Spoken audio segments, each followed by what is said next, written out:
चलिए जी, अब हमें आगे देखना है। ठीक है, आगे की हमें इसको बनाना है वीडियो को, और आगे चलना है इस वीडियो में। हमारा ये पार्ट 1 था, अब हमें पार्ट 2 को लेना है।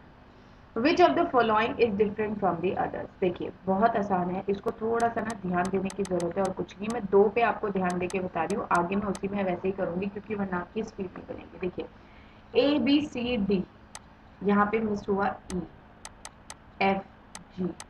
ठीक है, यानी कि हम ऐसे KLMN, समझ गए, यानी कि 1 मिस हो रहा है। RQ, RSTUV। ठीक है, देन ST, अब यहाँ पे T के बाद UV आना चाहिए, WXY आना चाहिए, यानी कि ये वाला जो है हमारा। ठीक है जी, TW से। आई होप आपको समझ में आ गया होगा। चलिए नेक्स्ट आगे बढ़ते हैं। If the 4th day of a month is Saturday, अगर 4th डे मंथ का सैटरडे है, which day will be the 5th day before 26 of this month. देखिए पहले तो जी क्वेश्चन को बहुत ध्यान से पढ़िए। क्वेश्चन में लिखा हुआ है, पहली वाली लाइन में मत पढ़िए, मैं नेक्स्ट लाइन की बात करूँ। Which day will be the 5th day before 26 of the month. वो कह रहे हैं 5th डे बिफोर किसकी, 26 की। तो 5th डे बिफोर तो पहले यहाँ पे 21st की बात कर रहे हैं, तो यानी कि हमें 26 तो देखना ही है। लोग क्या करते हैं, क्योंकि स्टार्टिंग से पढ़ रहे हैं तो 25 को देखते हैं और 26 को देखते हैं, और पहले 26 निकालते हैं, फिर 5 माइनस करते हैं, फिर 21 निकालते हैं। आपको डायरेक्ट 21 ही निकालो, ठीक है। अब 21 निकालना आसान है, कैसे आसान है वो देखो जी। If 4th day of a month is Saturday, अगर मंथ का जो 4th डे है वो सैटरडे, तो पहले तो मुझे बताओ 7th डे क्या होगा। 7th डे क्या होगा, 5th 6th 7th, 5th 6th 7th, Saturday Sunday Monday और ट्यूसडे। ठीक है, ट्यूसडे हो गया। अब हमारे मंथ में कितने वीक्स होते हैं, 4 वीक होते हैं। अब पहला वीक अगर हमारा 7th डे पड़ रहा है ट्यूसडे को, तो 3rd वीक हमारा कब पड़ेगा, तो एग्जैक्टली उस पे आ जाओ, 2nd वीक भी ट्यूसडे पड़ेगा।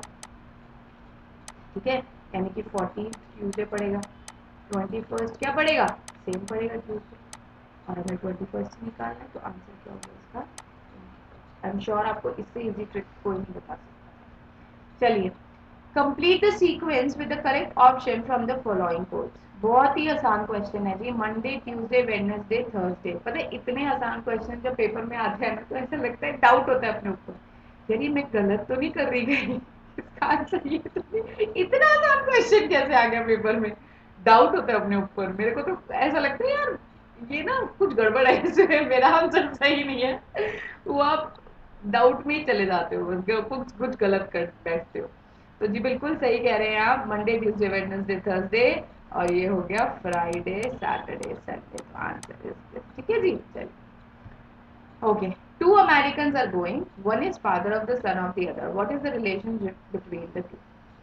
दो अमेरिकन जा रहे हैं जी, एक फादर है दूसरे के सन का। ठीक है, व्हाट इज द रिलेशन, मतलब अगर मैं जा रही हूँ, मतलब रॉन्ग एग्जाम्पल, कोई दो लोग जा रहे हैं, उसमें से वो एक जो जा रहा है वो उसका फादर, उसके बेटे का फादर, बेटे का फादर मतलब उसके, एग्जैक्टली आपको दिमाग में क्लिक करो, उसके बेटे का फादर है। तो कौन होंगे, या तो फादर और सन होगा, नहीं जी। मदर और सन होंगे, नहीं जी। मदर और डॉटर होंगे, नहीं जी। हस्बैंड और वाइफ। ठीक है, चलिए नेक्स्ट क्वेश्चन आ जाते हैं। ये लास्ट क्वेश्चन है हमारी शीट इस बार की, और उसके बाद फिर मैं कल नेक्स्ट पार्ट को लॉन्च करूँगी। ठीक है, ये थोड़ा सा कॉम्प्लेक्स है ये वाली शीट, और इसमें काफ़ी ज़्यादा अच्छे क्वेश्चन हैं, तो आप लोग प्लीज़ बहुत ध्यान से समझिए। चलिए, यहाँ पर बात करी है स्क्वायर कि how many natural numbers are there in between 841 and 324। अब देखिए जी, 8 सबसे पहले तो हमें 841 का और 3249 का स्क्वायर रूट पता होना चाहिए, वरना हम पेपर में ना इनके स्क्वायर रूट निकालने लगते हैं। ठीक है, जो टाइम हमारे पास नहीं है, तो मैं ऐसे ही बता देती हूँ। 3249 का होता है जी 57, 841 का होता है जी 29। ठीक है, अब हमें क्या करना है, नेचुरल नंबर निकालने का सबसे अच्छा तरीका ये होगा 57 माइनस 29। ठीक है, और -1 क्यों करा गया हमने -1, क्योंकि हमारे इनके नंबर्स भी हमें इन बिटवीन बताना है। ठीक है, तो -1 करेंगे तभी तो इन बिटवीन बताएंगे ना हम, है ना, इन बिटवीन तभी तो हमें पता लगेगा। तो इसका भी आएगा आंसर, जो आएगा वो आएगा 27। तो इसको हम माइनस करके हमारे ये आंसर आ गया। ठीक है जी, चलिए नेक्स्ट क्वेश्चन है, इफ 20% ऑफ x plus y is equal to 50% ऑफ x minus y, then x is to y is equal. वो कह रहे हैं जी 20/100 x प्लस वाई जो है वो 50/100 x माइनस वाई। तो आप बता दीजिए जी x और y की वैल्यू। अब ये कैसे निकलेगा, देखिए बहुत सिंपल है। सबसे पहले तो 100 को 100, 0 को 0, ठीक है, 2x plus 2 is equal to 5x। ठीक है जी, हमें रेशियो बताना है, हमें कुछ करना ही नहीं है। 2x minus 5x is equal to -5y। ठीक है जी, हो गया -3x -7y। तो हमें x इज टू वाई बताना है। ठीक है, तो x इज टू वाई क्या होगा, x अपॉन में y 7 अपॉन। तो ये हो जाएगा 7। ठीक है, तो आपका जो सी आंसर है वो आंसर सही है। आई होप ये दोनों क्वेश्चंस को मैं आपको समझा पाई हूँ, आप सॉल्व कर पाए हो अच्छे से, आपको समझ में आ पाए। ठीक है जी, चलिए हम नेक्स्ट पढ़ाते हैं। नेक्स्ट क्वेश्चन है हमारा,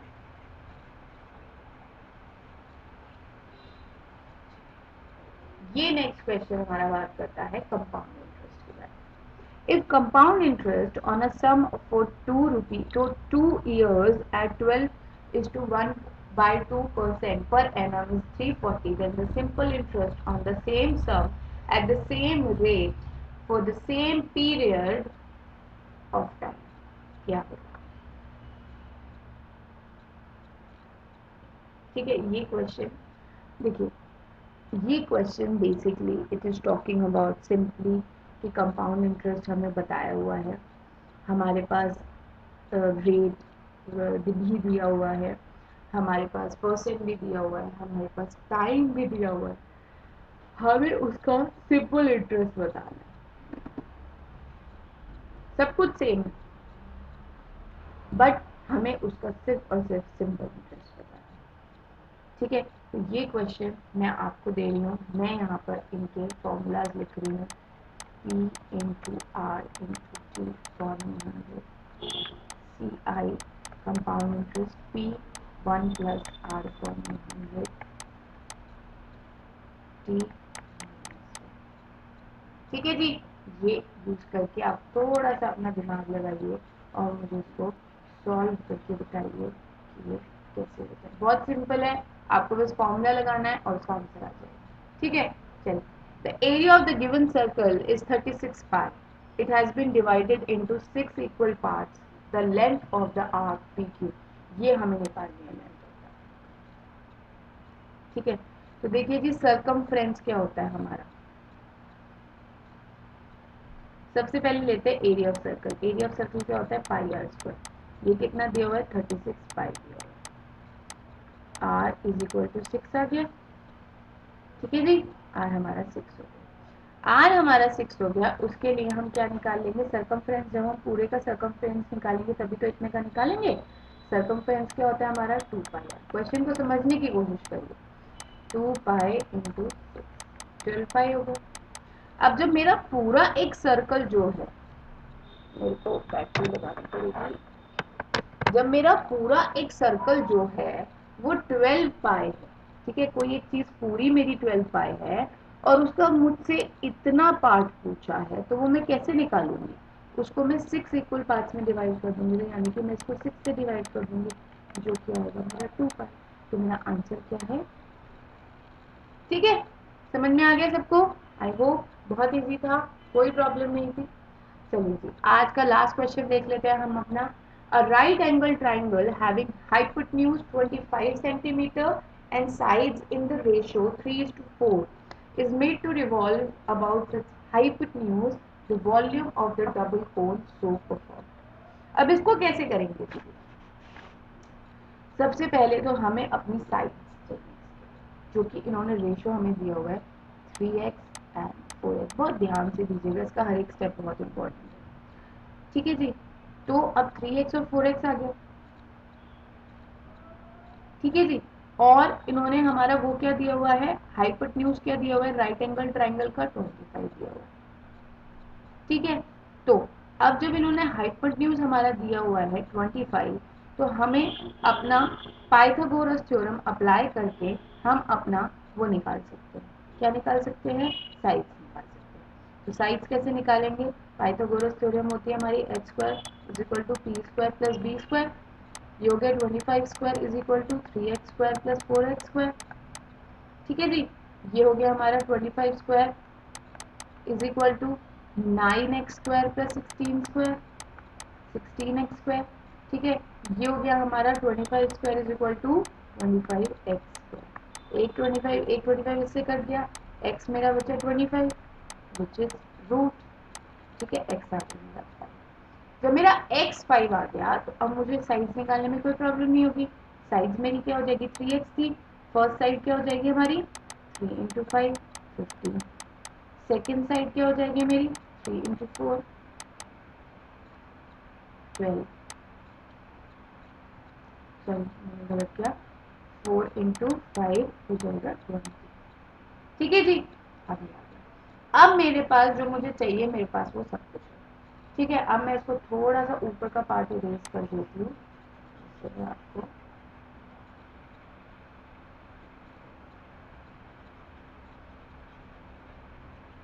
ठीक है.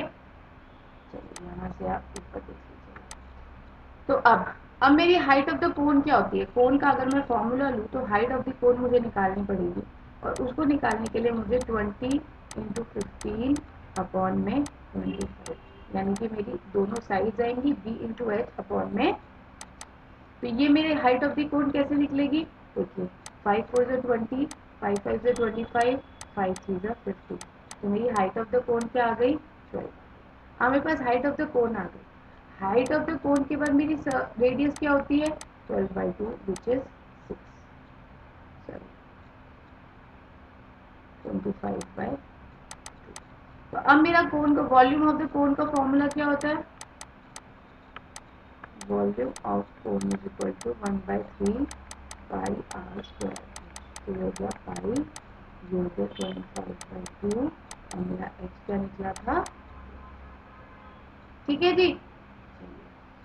तो 2 6 12, 3 2 6. ठीक है. ये आ गया मेरा 625.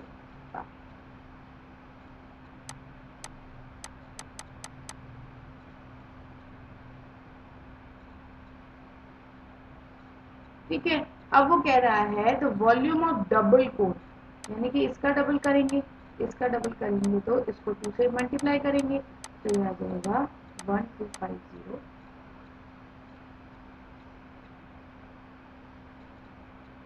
Answer is. ठीक है जी. आई होप आपको ये क्लियर हुआ होगा. और अगर आपको किसी तरीके की भी प्रॉब्लम है तो प्लीज़ कमेंट बॉक्स में कमेंट करके मुझे बताइए.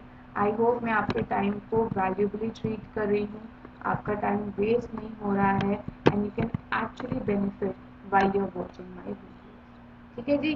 Thank you so much for watching. Take care. Bye bye.